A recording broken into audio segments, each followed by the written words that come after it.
Taste the Daily. Chennai அடுத்த ஆவடியில் பிரபல உடற்பயிற்சி நிலையத்தின் பிரம்மாண்ட விளம்பர பலகை காற்றில் விழுந்ததில் காரின் பின்பக்க கண்ணாடி உடைந்து சேதமடைந்தது. இது குறித்த விவரங்களோடு இணைகிறார் நமது செய்தியாளர் எட்வர்ட். என்ன நடந்தது? முழு விவரங்களை பதிவு செய்யலாம்.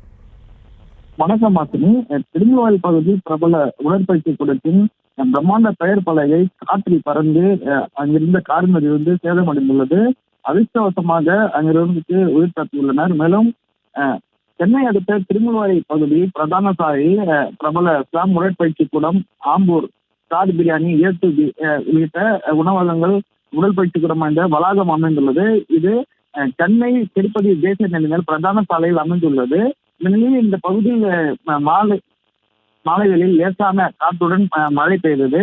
இந்த காற்றின் காரணமாக பிரம்மாண்டமாக இஸ்லாம் உடற்பயிற்சி கூடம் என்னும் பெயரில் வைக்கப்பட்டிருந்த விளம்பர பலகை அடியோடு பெயர்ந்து காற்றில் அந்தரத்தில் பறந்து காலையில் விழுந்துள்ளது. இதில் அங்கு உணவருந்த வந்த ஸ்ரீதர் என்பவரின் கார் கண்ணாடி உடைந்து சேதம் அடைந்துள்ளது. மேலும் உயர் மின் அழுத்த கம்பியில் விழுந்த அந்த பேனரானது இதனால் இந்த உயர் மின் அழுத்த கம்பி இரண்டாக அருந்து தீப்பொறி பறந்துள்ளது. இந்த நிலையில் உடனடியாக அங்கிருந்த மின்வாரிய ஊழியர்கள் மின்சாரத்தை துண்டித்துள்ளனர். இந்த உயர் மின் அழுத்த கம்பியானது தற்போது சாலையில் உள்ளது. மின்வாரிய ஊழியர்கள் அந்த சாலையில் இருக்க கம்பிகளை அகற்றும் பணியில் ஈடுபட்டு வருகின்றனர்.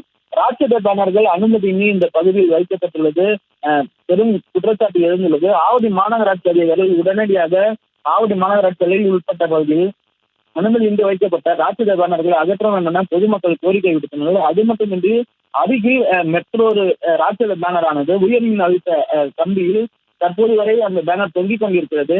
பொதுமக்கள் அவரையே பேருந்துகளுக்கும் கடைகளுக்கும் சென்று வருகின்றனர். உடனடியாக மாநகராட்சி அதிகாரிகள் பேனர்களை அகற்றி உரிய நடவடிக்கை எடுக்க வேண்டும் என பொதுமக்கள் கோரிக்கை விடுத்துள்ளனர்.